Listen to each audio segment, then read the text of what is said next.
parola all'onorevole Verhofstadt. Mr. President. First of all, I want to say to Mr. Timmermans that I thought you were singing at the end, but you didn't do it.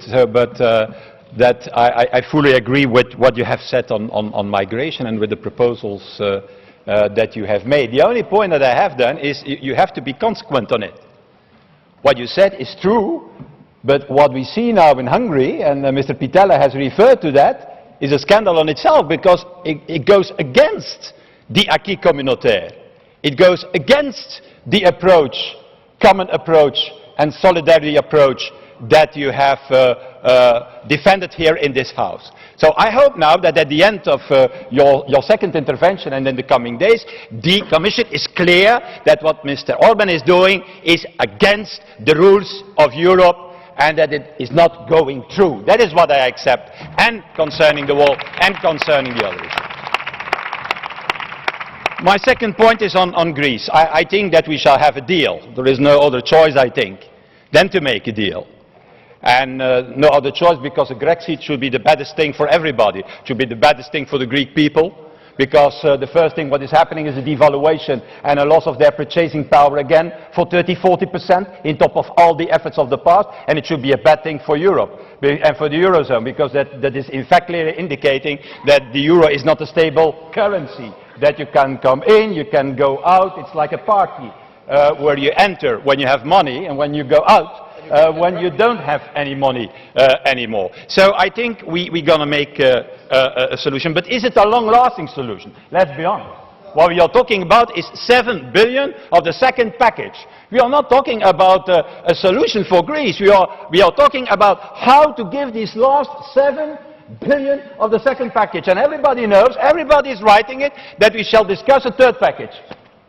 A third package in the future. And it is absolutely necessary to have a fundamental solution for Greece, because this is no fundamental solution, what we are talking about. A fundamental solution for Greece is based on two elements, dear colleagues.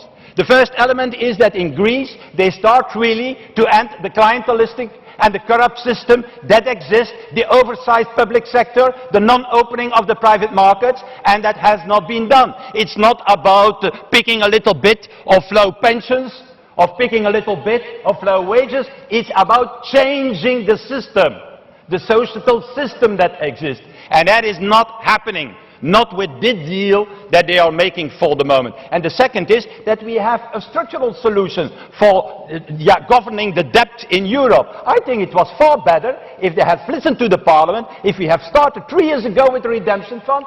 That should have solved the problem. And now we are dealing with a country like Greece is asking for money, and the others are saying, I know, we don't give money to Greece, because what we receive. Why we didn't receive the same help? Well, with the redemption fund, everybody could have the same help in the future. And that was the right way to do it. And then finally, on the report, I'm pleased with the report completing Europe's economic and monetary union, Mr. Timmermans, of the 5 presidents. And I think it's a good basis. It's not complete. I think, for example, the redemption fund is not in it. But it's a good basis to start. And I hope that we with the Parliament can support this approach. And that said, I have to tell you something, dear colleagues, and I'm saying it directly to Mr. Pittella and directly to Mr. Weber. We're going to vote in 4 hours now, or in 5 hours, on a report. The Beres report. What we are talking about, the Beres report, we're going to vote it, and it has less ambition than the paper of the 5 presidents. What we are doing, this Parliament, who has always been in front of economic governance in the European Union, is now going to vote a report who is not even dealing with all this problem.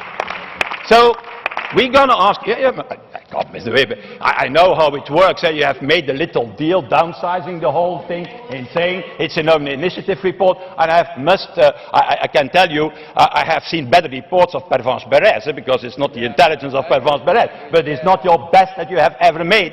And that said, I think we're going to ask, before the start of the vote, Mr. President, to send it back to committee, because it's completely crazy and it's completely useless. And I say that to all my colleagues, certainly to the PPE, now to start a vote on a report that has already been off the table because of a good proposal by President Juncker. Thank you.